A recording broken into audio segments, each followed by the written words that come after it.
Hello everyone, myself Sadaf, physics teacher at Multivate Online Education Channel.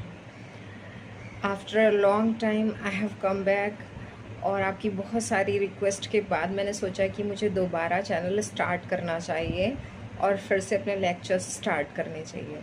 So today I am again coming back with a new topic, with a new lecture, and now I will continuously provide you the new topics. तो आपको जो भी problem हो, जो भी topics हैं जो आपको समझ नहीं आ रहे हैं, वो आप पूछ सकते हैं. तो today I have taken a most important topic of class 12th physics chapter current electricity, that is Kirchhoff's laws. So starting the topic. So dear students, this is our topic, Kirchhoff's laws. Circuit diagram also I have made. In this topic many students have problem because it is somewhere typical to understand, but I am starting from the very first subtopic of Kirchhoff's laws. So first of all, to understand Kirchhoff's laws, some of the things are there which you have to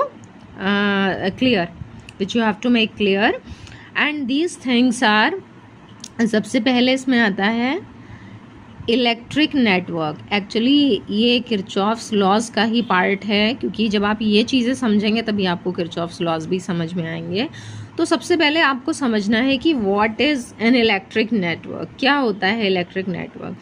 तो अगर हम definition पे जाएं, जो कि books में लिखी होती है, जो डेफिनीशन आप नोट्स में लिखते हैं, वो डेफिनीशन के अकॉर्डिंग कि electric network is a complicated system of electrical conductors.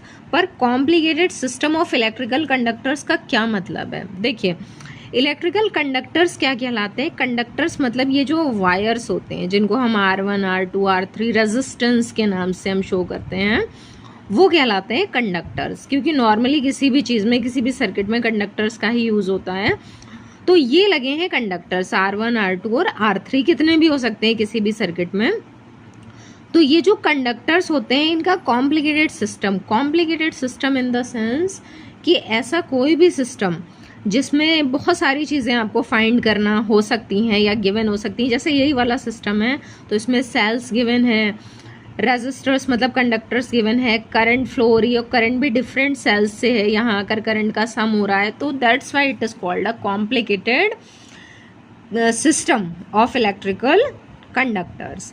तो इसको कहते हैं इलेक्ट्रिक नेटवर्क. तो जहाँ आपको ऐसा कोई भी सिस्टम मिलता है जिसमें बहुत सारे लूप्स बने हैं, सिंगल लूप